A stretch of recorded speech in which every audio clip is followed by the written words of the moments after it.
মোৰ মাথাটো বহুত বেছি বিষাইছে কি কৰো বাৰু কিনো কৰিলি তই আজি তোৰ যে মাথাটো বিষাইছে সদায় তুমি মানুহ মাতে আহে স্কুলৰ পৰা তুমি কি কৰিলো চাবা নেকি বা চাম বুলি কোৱা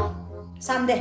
ৰবা দেখাই আছো নমস্কাৰ সকলোকে আপোনালোককো দেখাও বলক এতিয়া মই গৈ আছো ইউনিভাৰ্চিটিলৈ বুলি এ দেখিছেনে আইলাইনাৰ লগাইছিলো আধা নাইকিয়াই হৈ গ'ল চকু পানী ওলাই গ'ল কালিৰ পৰা আমাৰ টেকবিজ হৈছে টেকবিজ মানে গোটেই পলিটেকনিকৰ ল'ৰা ছোৱালীবোৰ আহিছে ইউনিভাৰ্চিটিখন চাবলৈ মই ভলেণ্টিয়াৰত আছিলো লখিমপুৰ পলিটেকনিকখনক দেখাইছিলো মানে তাহাঁতক অডিটৰিয়াম লৈ যোৱা হ'ল তাৰপিছত দেখিছেনে মোৰ পলিটেকনিক মানে গোলাঘাট পলিও আহিলে তাৰপিছত অডিটৰিয়ামৰ প্ৰজেক্ট দেখালে ডান্স হ'ল এয়া নন্দিনী জ্যোতিস্মিতা বহুদিনৰ মই লগ পালো সিহঁতক তাৰপিছত ইয়াত লাঞ্চ কৰিছে চবেই দেখিছেনে বাৰু কিমান দীঘল লাইন হৈছে তাৰপিছত আমি গোটেই লগৰখিনিও খাই ললো ধুনীয়াকে ভাত ভোক লাগি আছিলে সেইকাৰণে পুৰা দবালো প্ৰজেক্টাৰ উদ্দীপনৰ লগত দুইটাৰ লগতে বহিলো ঠিকছে খালো বলো হৈ গ'ল লখিমপুৰ পলিটেকনিকৰ মৰমৰ মোৰ ফলোৱাৰজনী তাই বোলে মোৰ ভিডিঅ' চাই মোক কেইও দেখিম বুলি বাট চাই আছিলে লগ পাই ভাল লাগিল তোমানেকৈ মৰমবোৰ দি যাবা তাৰপিছত আমি কেণ্টিনলৈ আহিলো খানা লক্ষ্য তত